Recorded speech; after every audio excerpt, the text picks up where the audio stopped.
see now? Yeah, I see. Oh, God. This is Jacoby, you see? Yes. This is Jacoby changing. This is Jacoby reborn. Oh, Do you my see? God. These videos are not for children. If you are a children, then piss off. Hey there, I'm Infuso, and I'm sure we all know about WCW 2000, which was by far the worst year in that company's existence. WCW was once casually beating the then WWF in the Monday Night Ratings War, but by time the millennium came around, Old Yeller was on its last two legs, and it desperately needed somebody to take it out behind the barn and put it out of everybody's misery. There's a lot of contributing factors to the company's ultimate downfall. Constant world title changes, booking that the bookers couldn't even keep up with, an unnecessary amount of hokey stipulation matches, mostly things on a pole, and Vince Russo, just in general, Vince Russo. But there was another contributing factor that I don't hear get talked about all that much. Didn't have a singular new creative thought in their theoretical head. Everything you saw on Nitro and Thunder from the year 2000 and a little bit in 2001 was just a tired rehash of something you've seen somewhere else. You see, Vince Russo was hellbent on building up the future of WCW. But unfortunately, thanks to Vince Russo, WCW had no future. In order to try and establish the next generation of WCW, all he really did was have them cosplay as the older generation of WCW. The idea was good intentioned, but it was stupid in nature. Which just may very well be the title of my autobiography. But seriously, next to no effort was put into having these no-names try to make a name for themselves. Shawn Stasiak would come to the WCW and be anointed the perfect one. Obviously playing off the former Mr. Perfect, Curt Hennig. And man, all I can say is that that's a hard sell. Look, I like Shawn Stasiak, probably more than the next guy. But by no means could he hold a candle to Mr. Perfect. You know what? As a matter of fact, I would say that he would have to stay 6 feet away from Mr. Perfect at all times. It's just a beyond laughable notion. Stasiak didn't have Kurt's in-ring skill or natural-born charisma. He couldn't talk or wrestle the way that Curt Hennig did. And he had no business trying to take the torch away from the greatest Intercontinental Champion of all time. Yet he was put over the real Perfect One time and time again. It was more than just the name too, as his theme song was of course a ripoff of Mr. Perfect's classic WWF theme. The two feuded for a while, and their matches only further exposed just how out of his element Planet Stasiak was. Thus proving the alleged Perfect One was far from perfect. Also around this time, Chuck Palumbo was reintroduced similarly, as he was now trying to take Lex Luger's role in the company. He even debuted wearing Lex Luger's tights and knee pads, immediately completely decrediting him. What I never understood about this gimmick is that neither Palumbo nor Stasiak had any real past with either Luger or Perfect respectively. Here they were just coming into the company saying, you know what? I want your spot. You know, not even just your spot, I want to be you. And that doesn't really help build them up as the second coming of these characters. It just makes them look like obsessed fanboys with muscles. Whereas Lex Luger was the total package, Chucky P over here was dubbed the main event. Like, I like you, Chuck. I really do, but that just seems like false advertising. But then again, this also wouldn't be the last time Chuck Palumbo impersonated some other wrestler. You will remember me! No, he won't. Palumbo and Stasiak began teaming as they both served the same purpose. That being having gimmicks that were repurposed. And together as a team, they called themselves the Perfect Event. And again, I don't really know about that one. You are fake news. Maybe throw a couple more ideas out there, because that one just... It doesn't work for you. Also around this time, Chris Kanyon, another one on my boys list, Chris Kanyon was having a bit of an identity crisis. You see, Kanyon and DDP were former tag team champions and best friends. Until Kanyon woke up one day and thought, hey, you know what? I could be a better DDP than DDP. Obviously, as you can imagine, Diamond Dallas Page thought otherwise, and a rivalry ensued. A rivalry which must have taken heavy inspiration from the real-life turmoil between David Spade and his manager. While DDP was away for a time being, Kanyon legitimately bleached his hair blonde, started wearing his clothing, began using his taunts, hitting his finisher, and carrying around his autobiography. Ripping off the name of DDP's new book, Positively Page, Kanyon would become known as Positively Kanyon. And when he'd get on the mic, he'd give his best DDP impression while reciting his catchphrases.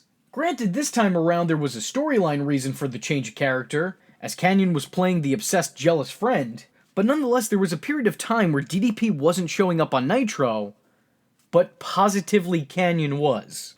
Also around this time, the NWO 2000 came around in an attempt to recreate the golden years of the company. They emphasized the new in their New World Order.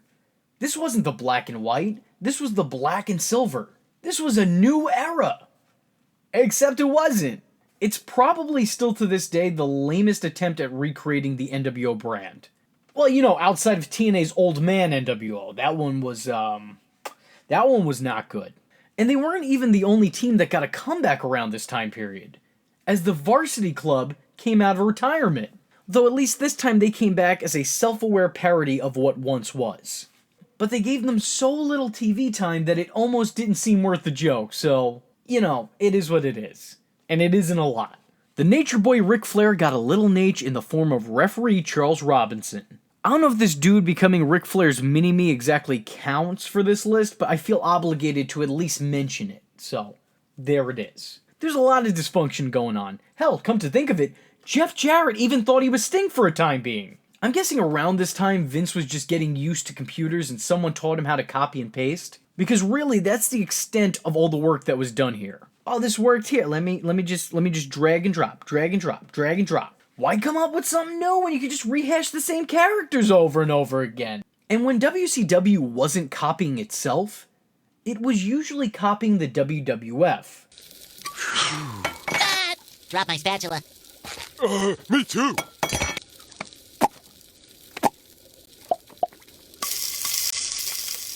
Oh! Aha! You're copying me! Yes. Brad Armstrong, who was a bit player in the company for years, was finally pushed onto our TV screens. And what was it that he was doing? Pretending to be his brother, the Road Dogg Jesse James. They gave this man more screen time just so he can do an impersonation of his brother. And while it was a solid impression, he just couldn't mimic the success that the DOGG saw. Not only was he talking like him and entering the ring cutting promos like his brother did, not only was he wearing fake braids to try and duplicate his siblings' look, but again his theme song was a note-for-note sound-alike of the Road Dogs. Stop cackalacky! It's me! It's that B-U-double-D! The big difference between the two gimmicks was that Brad Armstrong, now being renamed Buzzkill, was supposed to be a hippie, whereas Road Dogg was supposed to be a secret country singer turned degenerate. Also during all of this, Juventud Guerrero randomly became the Pebble. Yes, that's right, someone greenlit Air Hoovy to act like The Rock. Juventud began referring to himself in the third person and calling himself the Juice. He'd also begin his promos with "Finally the Juice is coming back to so-and-so." And then he'd end promos with "If you smell what the juice is cooking." He even started calling people jabronis, cause you know, screw it. Don't take a little, take a lot. Take everything. You know, you don't want to be able to say you were inspired by somebody. You want to say that you make your living impersonating somebody. Finally, the juice has come back to Philadelphia! You know, I see a lot of jabronis, all you fucking jabronis, a Chris Jabroni chatty, not the great one. You gotta respect the juicy one. I think I've heard that before. What the juice is cooking. It was all just really on the nose and really, really blatant. This whole thing was just too on the nose. It was really, really blatant, but also really, really bizarre. Because who looks at Juventud Guerrero and thinks, oh yeah, Dwayne Johnson, that's who I want him to be. What's even worse is that this was an obvious joke, but apparently the only person who wasn't let in on it was Juventud himself. What kind of respect is that? Rather than seeing what he did as parody, he instead, allegedly, because again, I wasn't there, but talk of the town, he instead allegedly began to think that he was as big of a star as The Rock. You think you impressed Rock because a couple of months ago you were down south beating some jabroni named Juventud? What is Juventud? You have any idea? No clue. By various accounts, Juventud actually began developing an attitude backstage that followed him for a good couple of years in his career, and potentially led to his later firing in the WWE. And when Hoovy wasn't acting like The Rock, Booker T was. But whereas Juventud was a bizarre Rock parody, Booker T was a legitimate, earnest attempt at duplicating the Great One. Dude began dressing like The Rock, open shirts and sunglasses included, and around the time he became WCW champion, he began referring to himself as The Book. Years later, the two even feuded in the WWF during the Invasion storyline, with The Rock calling Booker T out on adopting his gimmick. Both teams of the Filthy Animals and Misfits in Action seemed like they borrowed some inspiration from D-Generation X. The Animals had their immature banter and sophomorish humor in promos. There's just a very similar energy there between the two groups. And Misfits in Action can easily be compared to the DX Army. Or at least that's where my mind goes. But neither of those two factions are shameless rip-offs. But neither of those two factions are as shameless as when WCW tried to recreate DX member Chyna. And they did so by introducing WCW audiences to Asia. First off, I gotta say, I love that these are their names, but neither one of the two come from Asian descent. Truly, truly amazing. But in all seriousness here, do I even need to say more? They're both muscular women who served as enforcers for all the groups that they were included in. They wore similar ring gear. They had similar names. This is just so... This is sad. Get original ideas or just call it quits. Though to be fair, this entire video is a complete recreation of a video I made years ago, so maybe I'm not one to talk. Though at least I'm bettering the original content, not just making another one to make it, like they did. Sting and Vampiro had a feud that was beyond reminiscent of the initial Kane and Undertaker feud, just minus all the family drama. I'm telling you, it was beat for beat an attempt at recreating that atmosphere, including Sting at one point in time being burned and beginning to briefly wear a mask to the ring. Why you'd want to make Sting Kane? I don't know! But they did. And it didn't work. And Sting flat out told him he wasn't having that shit, and guess what? The crow came back right quick. The team of Chronic was an APA reinvention. They were two big powerhouses who worked as henchmen for hire. Though instead of being open alcoholics, they just lightly implied the two smoked a lot. Hence their name, Chronic.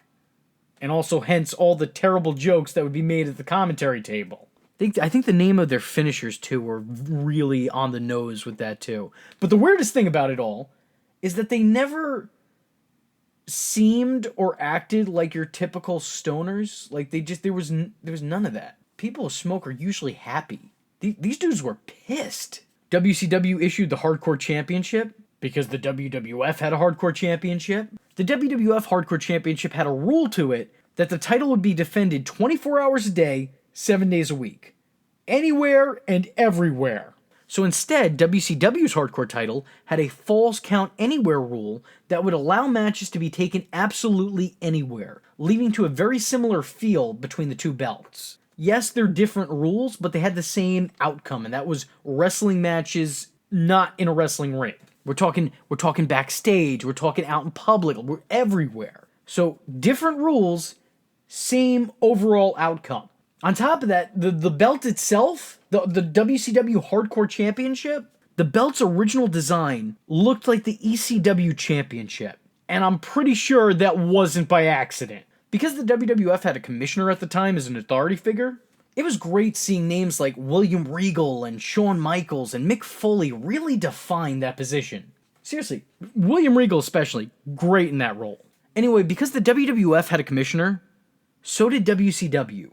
And it had less than stellar results.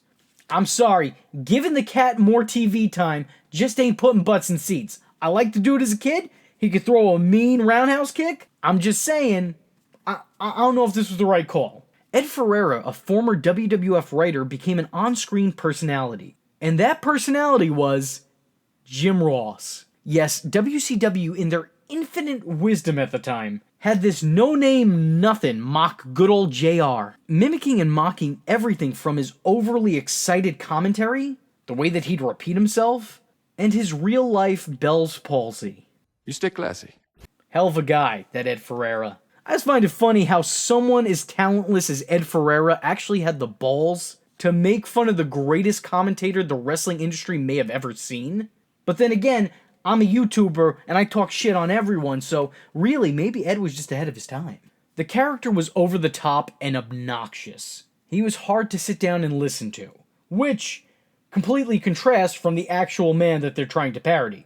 But all that didn't stop WCW from putting him on TV week after week, and even letting him win the Cruiserweight Championship at one point in time. So wait a second, that's a non-wrestler with a parody gimmick winning a championship belt in the second biggest promotion at the time.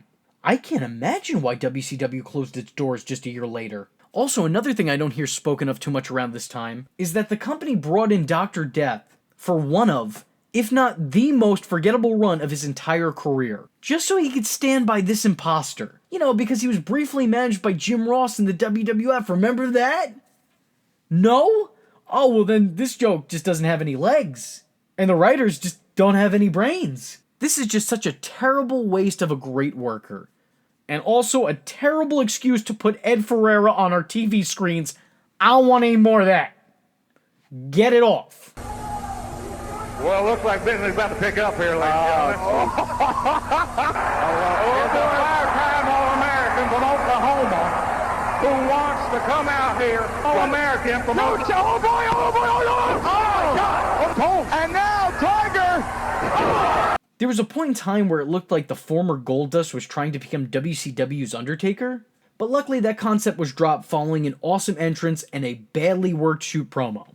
The former Virgil, who got his name as a rib on Dusty Rhodes, entered the company as Vincent, a rib on Vince McMahon, and in the year 2000 he was renamed Shane, as a rib on Shane McMahon, meaning that this man's entire career was literally a joke. Gotta love wrestling. The Harris brothers were repackaged as Creative Control, at which point they were renamed Gerald and Patrick, which was a rib on WWF Stooges Gerald Briscoe and Pat Patterson. Why they'd spoof them of all people is head-scratching to me because they were already pretty much a parody. So how do you make a joke on a joke? That's just some Inception-level comedy right there. And when the WCW wasn't trying to replicate their old days or their rivals, they were doing whatever they saw on TV. Prince Iaukea became the artist formerly known as Prince Iaukea, because around this time, Prince turned himself into a symbol. Literally, the extent of the work put in here for this gimmick was adding the word Iaukea. He dressed like the man, tried to act like the man, and was accompanied to the ring by a ripoff of Purple Rain. Fantastic work. Vince Russo, you've done it again! You slimy son of a bitch. David Flair and Daphne tried desperately to become a more psychotic version of Mickey and Mallory Knox. I'll be real with you. I was there for it. I was there for it. It could have worked. It almost did. But I'll talk about that more at another time. Mike Awesome became that 70s guy because that 70s show was out at the time. So, yeah, someone laughed at that one. Don't know why they did, but they did. 3 Count was a 3-man team that doubled as a boy band, because boy bands were a thing at the time. Though to be fair to them, in all seriousness, they were hilarious. I'm a fan of 3 Count. Personally, I think Tank Abbott got his best work as the bodyguard and biggest fan of the team. Anyway, I think I covered everything at this point. I'm pretty sure that that's all the imposters or impersonators that were in the company around this time. If I missed out on any, let me know in the comment section below. I wouldn't be surprised if I did. As you can see, all of this creative rehash definitely wasn't good for the brand. It didn't paint it in any kind of favorable light. Any concept that you saw was an old one repurposed. And no one was really putting a creative spin on things. It was just a rerun, just with new actors. Anyway, in my opinion, I think this heavily contributed to the decline of the company, and I wanted to make a video about it because, again, I don't really hear this get brought up too much. But personally, when I think back to WCW during this time period, that's the first thing I think about. Anyway, that's all the time I have for today. Thank you all for watching this video, and I hope to see you in the next one. Well, let me tell you something, brother. You're watching the social injustice warrior, V Infuso's channel, dude. So if you like the words that came out of his mouth hole, and you too want to become a V-tard, don't forget to like and subscribe, and click that little bell icon to get updates and notifications. Ooh, tell him what up, Mach. Ooh, yeah. Follow the man on Twitter, yeah, because we all know it's not stalking if it's on the internet, yeah. Join the madness by joining the Discord, and if you have a moment of time and a free dollar to spare, head over to the SIJW's Patreon, dig it, where you can request videos, get exclusive videos, and early access to content, yeah. Or go down to PayPal, where you can buy the shirts, brother. But most importantly, just remember, if you're not tuning in, then you're missing out.